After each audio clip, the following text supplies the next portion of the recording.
Halo, Assalamualaikum, saya Abdi. Di video sebelumnya kita sudah belajar bagaimana konsep dasar penggunaan rumus AND dan OR. Di video kali ini kita akan mengkombinasikan antara rumus AND dan OR dengan rumus fungsi logika if. Bagaimana penggunaannya? Langsung saja kita ke contoh. Mari kita coba. Kalau kemarin teman-teman bisa lihat video saya sebelumnya mengenai AND dan OR, itu hasil keputusannya merupakan kalimat true atau false, ya.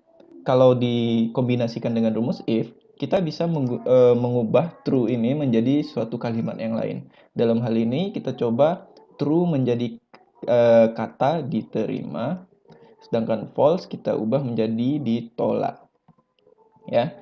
Jadi hasil dari keputusan kita adalah diterima dan ditolak, bukan true dan false lagi. Oke, kita langsung saja ke contoh. Dalam memilih pasangan, kita melihat karakternya. Karakternya ada dua, lucu, rajin, garing, malas, dan sebagainya. Eh, Kriteria yang kita inginkan seperti ini. Jika cowok-cowok tersebut lucu dan rajin, maka diterima. Oke, lucu dan rajin. Kita coba pakai rumus N. Jadi teman-teman kemarin kalau menggunakan rumus N, berarti kedua syarat harus dipenuhi. Maka barulah dia bernilai true. Nah, berarti kalau N, cowok-cowok tadi harus memiliki kriteria lucu dan rajin. Barulah dia diterima. Oke, kita langsung aja menggunakan rumusnya. Dimulai dari if, ya. Kita kemarin hanya menggunakan N, sekarang kita kombinasikan dengan if. Jadi N kita gabung dengan if, ya. Seperti ini format penulisannya, teman-teman. Sama dengan if N, ya. Terus karakternya si Soleh ini kan karakternya berada di sel B3. Jika B3 berisi karakter lucu, ya, lalu C3 sama dengan karakternya rajin. Oke, sampai di sini tutup dulu. Ya, kita tutup dulu fungsi N-nya. Lalu kita buat keputusannya. Seperti ini. Koma, kutip 2, diterima, kutip 2, koma lagi, jika tidak, maka ditolak. Seperti itu penulisan rumusnya, teman-teman. Jadi kita gabungkan rumus if dan rumus N. Nah, setelah itu kita coba enter. Oke, maka hasil dari keputusannya adalah diterima. Kenapa? Karena si Soleh anaknya lucu dan rajin. Sesuai dengan kriteria ini, ya. Tentu saja dia diterima.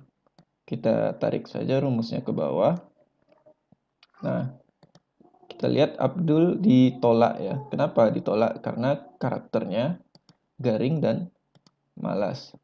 Sedangkan si Jungkook ini ditolak karena dia lucu tapi dia malas. Sementara fungsi N itu kedua syarat harus diterima, ya. Harus lucu dan rajin. Nah, seperti Mamat. Mamat kan diterima ini, ya. Karena Mamat anaknya lucu dan rajin, maka dia diterima. Sedangkan Jimin, dia garing, tapi dia rajin, maka ditolak. Karena hanya satu karakter saja yang dipenuhinya, yaitu rajin. Oke, mudah sekali kan? Jadi hasil dari keputusan kita tidak true dan false lagi, melainkan kata diterima dan ditolak. Nah, itu fungsi dari menggabungkan rumus N dan if.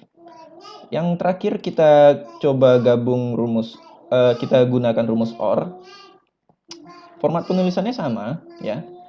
Oke, sama dengan if, sorry. Lalu OR, buka kurung, ya. Karakternya, jika dia lucu, lalu karakter yang satu laginya rajin, tutup dulu, ya. Maka diterima, kalau tidak, di tolak. Seperti itu teman-teman, tutup kurung. Nah, kita ingat kemarin bahwa kalau OR itu salah satu karakter saja terpenuhi, dia akan menghasilkan keputusan true, ya. Kita enter, maka si Soleh diterima karena dia memenuhi keduanya, lucu dan rajin. Seperti ini ya, kriteria kita lucu dan rajin. Kita tarik ke bawah. Nah, sedangkan Abdul, kedua karakternya berbeda dengan kriteria kita. Dia sudahlah garing, malas pula. Jadi tidak ada satupun karakter yang terpenuhi, maka dia ditolak. Sedangkan Jungkook, dia lucu tapi malas. Berarti salah satu karakternya yaitu lucu, diterima ya. Nah, seperti itu perbedaan rumus AND dan OR. Mamat, anaknya lucu dan rajin. Ini keduanya terpenuhi, lucu dan rajin. Maka dia diterima. Sedangkan Jimin, dia garing, tapi dia rajin. Jadi keputusannya tetap diterima, karena salah satu syarat terpenuhi. Oke, cukup mudah ya teman-teman. Untuk video kali ini, sampai di sini dulu. Dukung channel ini dengan cara subscribe, dan silahkan tinggalkan komen untuk pertanyaan. Terima kasih. Assalamualaikum.